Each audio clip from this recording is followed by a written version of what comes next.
All right, everybody. This will be warning to all politicians. I'm running for president in 2024, Arts Party, and this is going to deal with the environmental issues, and this will be part, I think, 38.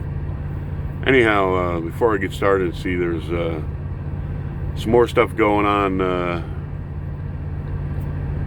Apparently North Korea has blown up something on the DMZ, one of the liaison buildings where the North and the South used to meet, and have further broken off ties with the South and making all kinds of threats. So there's something else we're going to have to deal with, and I have no doubt that what's going on in this country inspires people that we have issues with around the world to use that to their advantage when they see the division in our nation. So those people on the left keep stoking the fires, not telling the whole truth, trying to dismantle police departments and all this kind of stuff. You're even hurting foreign policy. So, and our dealings with other nations. So, really need to stop all your games and inciting riots and chaos and this type of stuff. When we do have problems, we can discuss those problems and we can find solutions for them instead of just using them for political means. So, anyhow, I'll get going. I remember the first time, not like vividly, not like where I was at and all that and everything, but just remember the first times, I'd read in the paper or hear on the news about a grant going to this university or that university to study, cow flatulence. And I was like, are you kidding me? Are you really kidding me? Number one, you got to wonder how they conducted these surveys and come up with all their data and estimates and stuff like that. But there used to be great herds of buffalo across this country, millions of them. And, if you want to think of a buffalo as a giant locust, a hooved locust, you can do that because everywhere they went, they pretty much stripped the land of everything green. So looking at the way they talk about things these days about cows and stuff, you got to wonder, all those evil buffalo hunters, were they environmentalists? Were they getting rid of greenhouse gases? I mean, come on.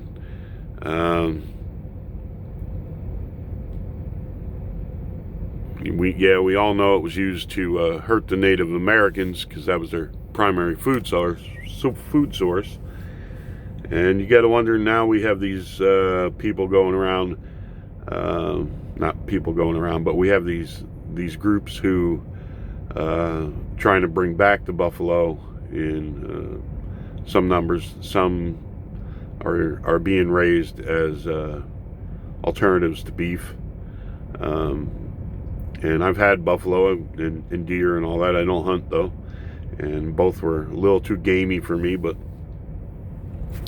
some people like it. But so you got to wonder, do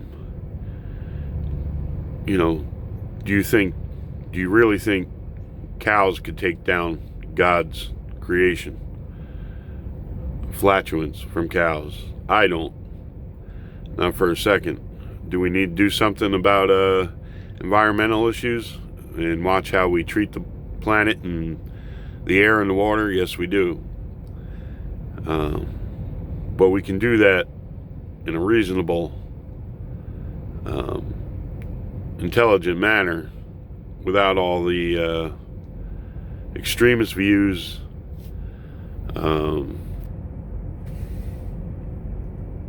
and just misinformation that's put out there. And you have to do it in a way, like you hear like the people running on the left talking about going all electric by a certain year and all this and everything. Well, an electric car is being the answer and all this. You still got to generate the electricity, and solar and wind at this point cannot generate the electricity. You don't want nuclear plants. Can we look into thorium and other things, and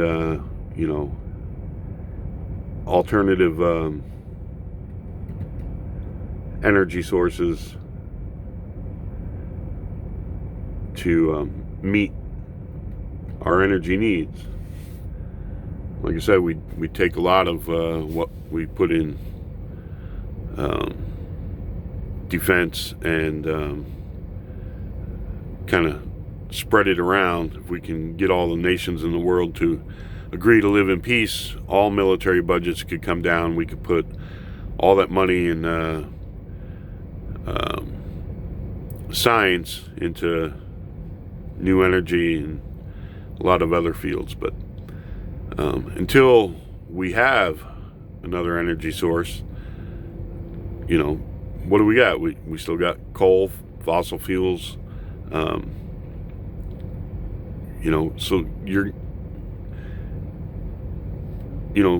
people come out and they say, oh, we'll go all electric and everything. Oh yeah, that sounds great. That sounds cool. We'll do it. But then they never do the math or the homework or, see how everything's connected and to the economy and to people's everyday lives. If you go all electric, it's supply and demand. Your electric bills are going to be sky high. Your electric bills are going to be more than your rent or your mortgage. And you want everybody to have an electric car. Who's buying all these Teslas and stuff for poor people? Who's going to do that? What about the battery problem? A lot of the materials, the rare earths and stuff that go into a lot of this stuff, people are taking advantage over in Africa and other places, and the land is destroyed to get the rare earths. Like I said, there's no free lunch. And it's cause and effect.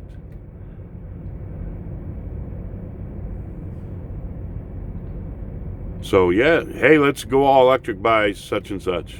Really? How are you going to do that? How are you going to get everybody on an electric car? What are you going to do about the electric bill, supply and demand? What are you going to do when you make it so hard for business to operate in this country? They just go over to countries in the world that have very little in environmental law, and they'll also have cheaper energy available there, oil and this and that, and we lose all our jobs here. You're still going to import the goods and stuff they're going to be using cheap, polluting energy and slave labor overseas in some of these third world countries. You're going to be thinking you've done so much good, so much great by going all electric. You're going to pat yourselves on the back, and you're going to be creating slave labor and extreme pollution from these other countries, which already extremely pollute more than us anyway. So you have to have a plan. Hey, everybody can come up with a slogan or hey man, that sounds great.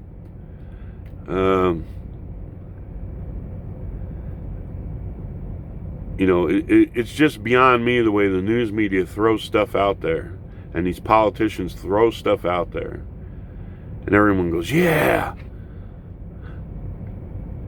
And they have no knowledge at all on how the world works, on how everything is connected. how the economy works, how the energy industry works. You know, business, when it comes to things they need, will go to the cheapest, best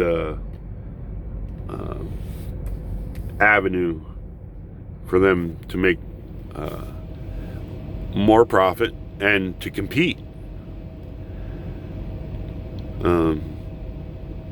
Because you want to stay in business. That's the whole purpose of going in business, is to generate revenue, to make money, to make a profit, to provide for yourself, and if you have a larger business, you also need to provide for your employees.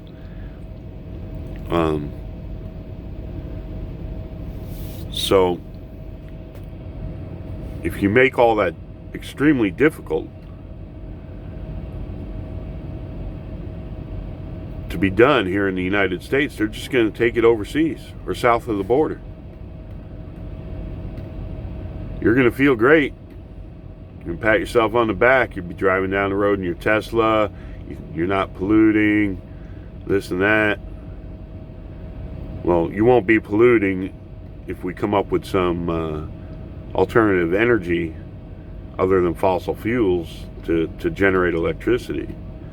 You know, you put windmills all over the place. Windmills kill birds. You kill birds, you're going to have more insects. Then what are you going to do? Use more pesticides? Even those solar farms, they incinerate birds. The ones with the towers where all the reflectors shine all the light back on one central point there. And they light birds up in midair, vaporize them.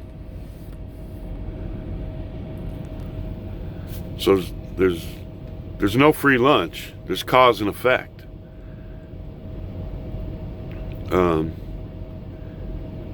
And people got to understand this. I mean, if you make the price of electric high, and it becomes a big thing, and even using hydrogen fuel cells in this, and the price of that goes up, gasoline is, going to go down.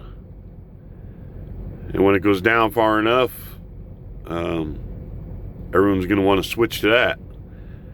Why are you driving a car and paying, $500 a month in electric bills when you could have a gas burning car, and gas is back down below $1 a gallon?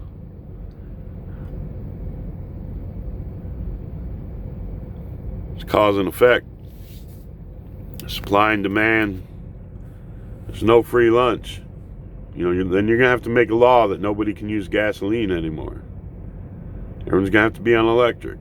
The price of electric cars, the price of generating electricity, all that's going to go sky high.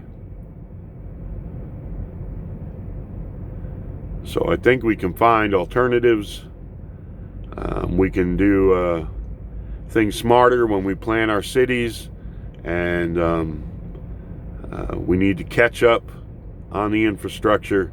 Like I said, it won't be a popular thing, but there'll be places where you have to use eminent domain to widen or put a highway through, to make bike paths or parkways, whatever you want to call them. And like I said, even motorcycle parkways. Motorcycles are really efficient. I don't know what extent they go to minimize the pollution coming out of motorcycles like they do on cars and large trucks, but as far as mileage, they get great mileage. So we have to address all these things, but don't try and tell me cow farts are going to take down God's creation. How many other types of animals have they studied? I mean, what's the ratio? Have they gone out? What about squirrel farts, rabbit farts, deer farts? Do we need to thin the deer population because they're releasing too much flatulence and causing greenhouse gases? What about all those elephants and hippos and stuff?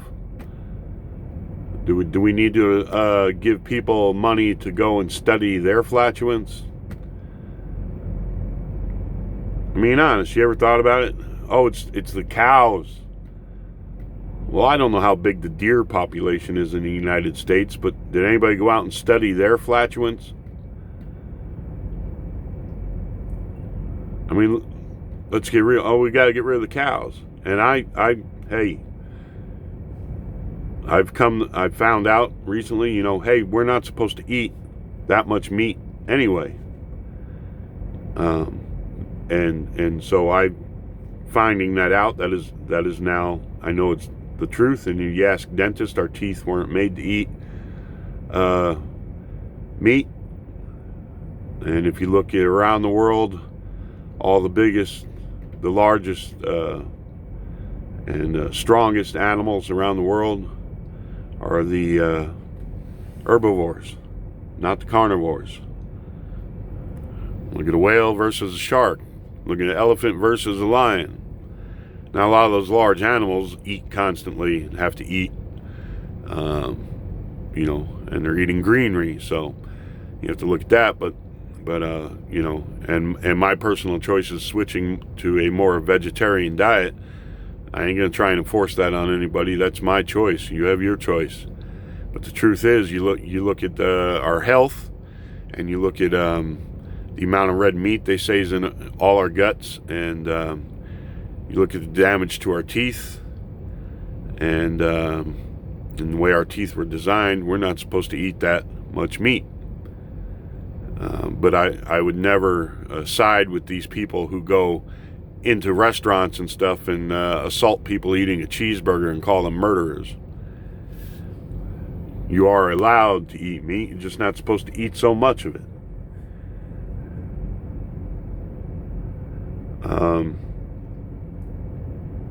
So maybe we could educate people on their diets more and their health, and it's supply and demand. Demand goes down, they'll naturally stop breeding so many cows.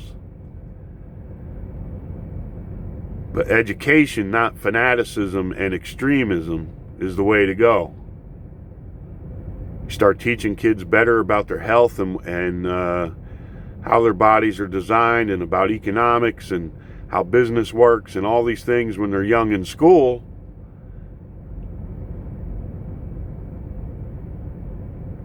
You make the change that way, not through this fanatical, extremist, environmentalist policies, or you see these extremist policies now with defund the police and all this. We have problems. We can solve our problems if we get together and talk rationally, and not to excite or incite extremist views, and just pointing the finger back and forth and using everything for politics. Because if you're a Republican or a Democrat or whatever you call yourself, all these issues affect all of us, whether it's police brutality, the environment, race relations, the economy. And there are solutions if you sit down and you rationally go over things. You can't have somebody come in that's uneducated, just ranting and raving, and we're going to defund the police. We're going to go to all electric.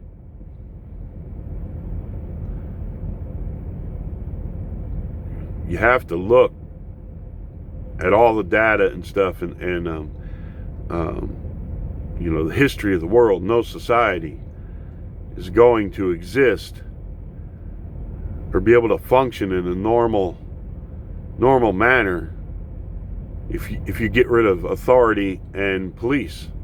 It's just not going to happen. You can't let mob rule and people run rampant. You can't. Because unfortunately there are a lot of people out there that, with no authority and no police and no threat of any kind of jail or any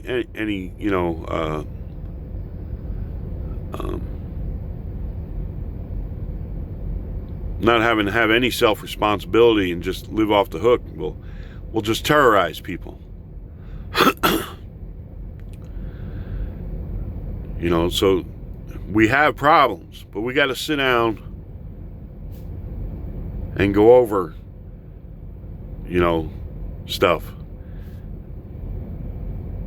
and say, look, here's a solution, here's what we think will be the solution, instead of somebody shouting out a slogan, let's go all electric, and never sitting down and looking how everything ties together and doing the math and asking the questions, well, what about all the batteries? Who's going to buy $70,000 Teslas for people? Or whatever they're going. They might be going for more than that now. Who's going to supply all this electricity? And when it becomes apparent to people that gasoline is cheaper and the car is cheaper and they can't afford the electric bills anymore, how are you going to keep them from going back to gasoline? You're going to start arresting people for driving gas-powered cars? What's going to happen? You're going to provide all these Teslas for the poor. The rich will be able to buy them. What's the middle class do?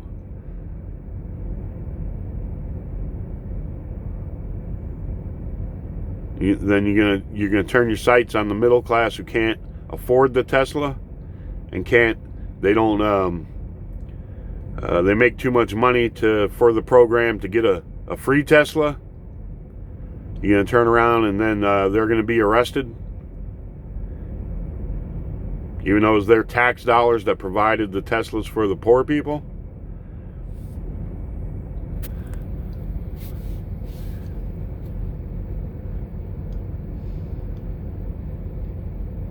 So there's a lot of things, you got to think about. You either tax corporations too much, or put all these restrictions on them, or change, or make it impossible because of energy costs for them to compete and to sustain themselves and stuff. They're going to leave. They're going to go overseas. They're going to go south of the border. Then you're going to lose all your jobs, your tax revenue, more people unemployed, all this stuff. You're just going to drive the country further down and make it impossible for anybody to live.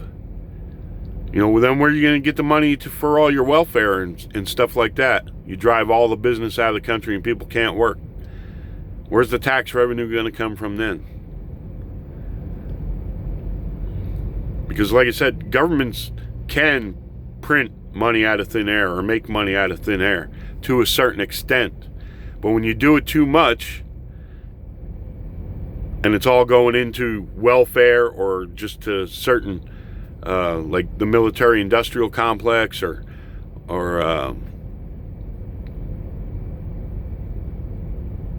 certain things, it doesn't flow.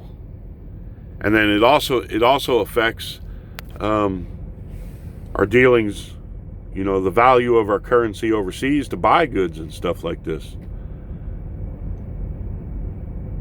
Then instead of $100 for whatever you want to order from some country overseas or something, then you're going to be paying $200. So you got to get away from all the talking heads who just have agendas, who don't have their brains connected, who get on the TV, and the talking heads from the television stations who don't ask, logical, reasonable questions. They just let whoever's spewing their stuff spew it, and then there's no rebuttal. There's no examination of the facts. There's no nothing.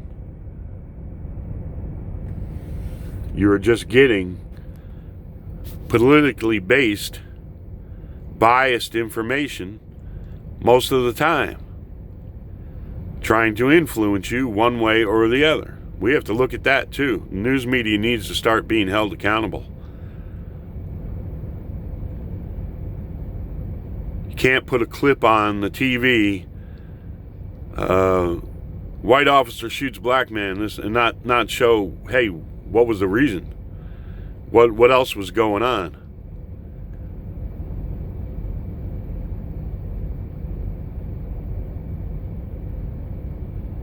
You can't make George Floyd a civil rights martyr and someone to be championed without putting his record out there.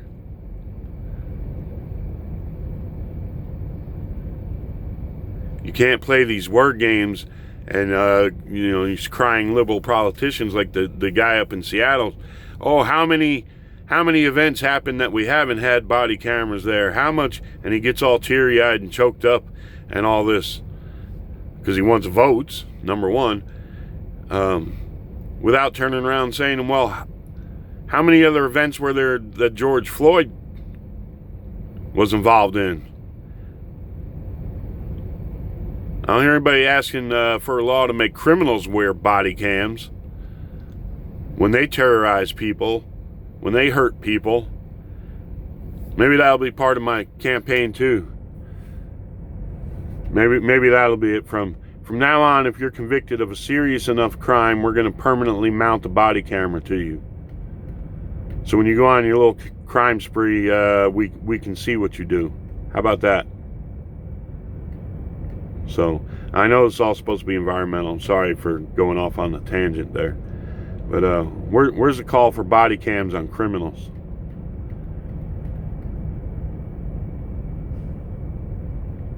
So anyhow, we got to be rational about how we solve our problems. You can't just have somebody who has political and probably financial interest just spewing their ideas and their demands for this and that, and not have anybody on there, to counter it. And then if they do try and counter it, you can't have the other side just spew out a bunch of stuff. Oh, you don't want to defund the cops, you're a racist. You can't. You have to take the other side's genuine concerns into consideration. Same thing with race. So I said I'm tired of the double standard on that too. And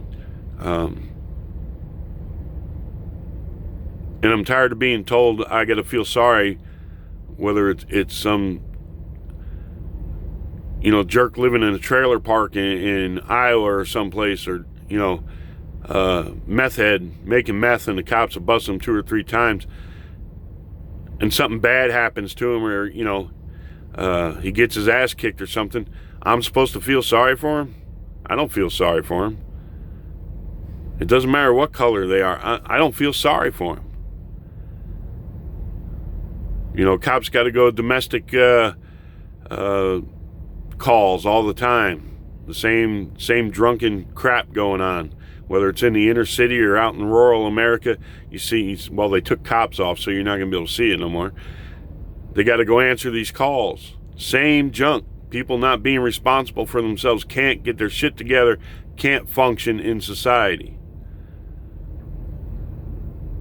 Instead of blaming the cops, why don't we look at that systemic problem in America? Stupid people.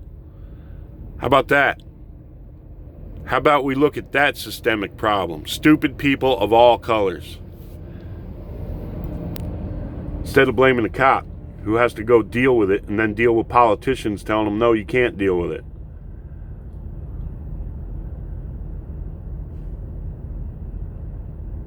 You know, how about we start charging for police calls too? Now, I'm not talking super emergency calls, but domestic violence, all this and everything like that. You see, cops go, they break it up. Someone's got to go, you know, leave or whatever. Whatever it is, even if they don't take somebody away or something like that. Guess what? We had to come out here. You're being charged $25. It'll automatically come out of your account. Whatever it is, got to do something. Let's talk about the systemic problem of stupid people of all colors in this nation who cause the problems that the police have to respond to. It's like that deal in Atlanta. Those cops didn't ask to be there. They had to respond to a call. And once they respond to that call and then things happen, they still have to do their duty. That guy assaulted them, took a taser, and ran off. Could have went out in the community. They don't know him. They don't know what's going on. They don't know what he's capable of doing. And they have a duty. If they just let him go and he goes and hurts somebody else, then what are you going to cry about? Then you're going to be on them. Oh, they didn't do this. They should have got that guy and everything else. They can't win for losing. They're damned if they do, they're damned if they don't. It's not a perfect world. It's not a perfect system. But we have to have police, and they have to deal with these situations, and they have to be trained and everything like that. And they have a duty. And there are laws and stuff that, you know, they have a right to defend themselves. There's no way you can assault a police officer and take a taser and run off, and they're just going to be, oh, well, that's no problem. Drunk driving. You know, that cop probably, you know, was thinking, you know, would have been more than glad to let that guy sleep it off in his car. But he pulls out of there and lets that guy sleep it off in his car, and then the guy wakes up and starts driving and kills somebody. Who's going to be blamed? Who's going to get the shit suit out of them? The cops. Then you're going to be all upset for him. Why didn't you do something about that guy? You know, and like his family, oh, they could have picked him up later. Yeah, what if they went to pick him up later and he still resisted? What then? How far do you take it? Where do you draw the line? All right, let it go on that one. I'll try and do more environmental stuff and have more information and stuff. I'm sorry for going off on a tangent, but I just seen, you know, see the process that's going on in this country, and no one seems to be thinking. All right, wish you all the best out there. God bless.